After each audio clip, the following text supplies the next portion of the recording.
십계명 다들 아시죠? 역사상 가장 유명한 규칙 목록이잖아요.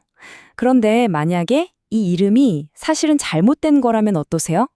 오늘 이 고대의 텍스트가 가진 진짜 의미를 한번 파헤쳐보려고 합니다. 네, 우리 대부분 십계명 하면 딱 떠오르는 이미지가 있죠. 뭔가 고대에 딱딱하고 이거 하지 마라, 저거 하지 마라 하는 그런 제한적인 규칙들의 목록, 그쵸? 지켜야 할 게 빼곡하게 적혀 있어서 좀 부담스럽기도 하고요. 그런데 말이죠. 만약에 그 이름 자체가 애초에 번역이 잘못된 거였다면 어떨까요? 바로 이 지점에서부터 우리가 십계명에 대해 알던 모든 게 완전히 달라지기 시작합니다. 자, 십계명을 그냥 규칙 목록으로만 보기 전에 이게 역사적으로 얼마나 어마어마한 무게를 지녀왔는지 먼저 짚고 넘어가야 해요. 그 중요성이 정말 상상을 초월하거든요. 실제로 한번 보세요. 주요 교리 문답서들이 교육 과정에서 얼마나 큰 비중을 뒀냐면요. 하이델베르크는 52주 중에 11주, 웨스트민스터는 질문 107개 중 42개가 관련돼 있어요. 와, 루터 대교리 문답은 아예 절반 이상을, 카톨릭 교리 문답은 무려 120페이지를 할애할 정도였죠. 이건 뭐 신앙의 근간을 이루는 핵심 중의 핵심이었다는 얘기예요.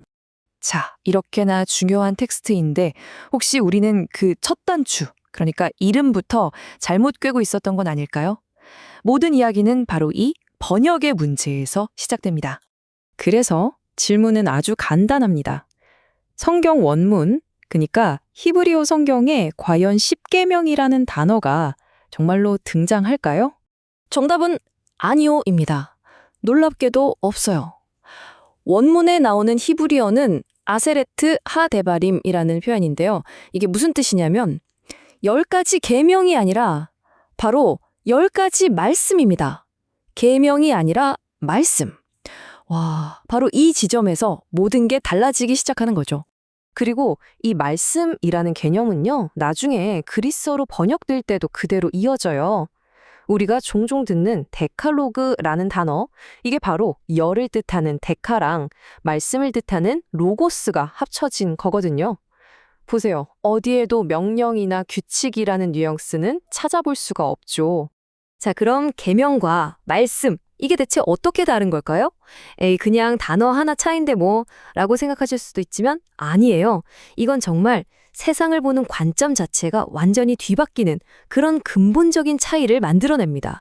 한번 떠올려 보세요. 계명하면 뭔가 법, 강제, 어기면 벌받고 이런 좀 차갑고 비인격적인 느낌이 들잖아요. 그렇죠? 하지만 말씀은 어때요? 이건 관계, 신뢰, 연결. 마치 부부님이 자녀에게 다정하게 건네는 대화처럼 훨씬 따뜻하고 인격적인 느낌을 주죠. 바로 이겁니다. 말씀이라는 건 애초에 관계를 전제로 하는 거예요. 사랑과 신뢰가 바탕이 된 관계 말이죠. 그런 관계가 없다면 말씀의 진짜 의미를 제대로 이해할 수가 없는 겁니다. 이건 그냥 지켜야 할 법조항이 아니라 사랑하는 사이에서 오가는 약속 같은 거죠. 그럼 이 관계의 핵심, 그 중심에는 뭐가 있을까요? 네, 이 10가지 말씀이 궁극적으로 우리를 이끌고 가는 곳은 바로 사랑입니다. 이 과정을 보면요, 정말 거대한 깔때기 같아요. 토라에 담겨있던 그 수많은 613개의 구체적인 지침들이 먼저 10가지 말씀으로 쫙 압축이 되고요. 그리고 그 10가지 말씀의 정신이 다시 하나님을 사랑하고 내 이웃을 사랑하라는 단 2가지 핵심 원리로 귀결되는 거죠. 결국 10가지 말씀의 목적은 이거예요.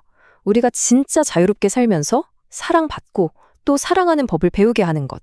바로 이게 진정으로 인간답게 사는 삶의 본질이라는 거죠. 일종의 인간다운 삶을 위한 청사진이라고 할 수 있겠네요. 자, 그런데 여기서 정말 흥미로운 지점이 나옵니다. 이렇게 인간다움에 대한 수천 년 된 지혜가 아주 역설적이게도 인공지능이라는 최첨단 기술의 시대에 그 어느 때보다 더 중요해지고 있다는 사실이에요. 대체 왜 그럴까요? 지금 우리가 사는 세상을 보세요. AGI, 피지컬 AI, 프롬프트 엔지니어링, 정말 정신이 하나도 없을 정도로 기술 용어들이 쏟아져 나오잖아요. 기술이 발전하는 속도가 우리를 거의 압도할 지경이죠. 바로 이런 세상 속에서 우리는 아주 근본적인 질문과 마주하게 됩니다.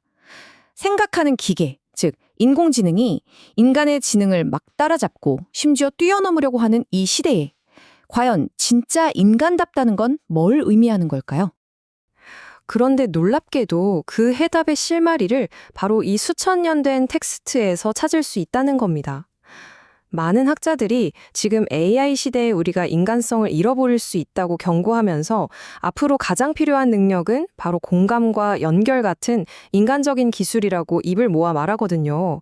생각해보니 10가지 말씀이 바로 그 사랑하는 기술에 대한 완벽한 청사진이잖아요. 결국 사랑하고 또 사랑받을 수 있는 능력이야말로 그 어떤 인공지능도 절대 따라할 수 없는 우리 인간만의 궁극의 기술인 셈이죠. 그래서 이런 생각을 하게 됩니다. 수천 년이나 된 이 10가지 말씀이 어쩌면 지금 우리에게 그 어느 때보다 더 절실하게 필요한 건 아닐까요? 마지막으로 이 질문을 한번 던져보고 싶습니다. 우리가 인공지능을 만드는데 온 정신을 쏟는 동안 정작 사랑하고 관계를 맺는 우리 자신 본연의 지성을 실천하는 법은 혹시 잊어버리고 있는 건 아닐까요?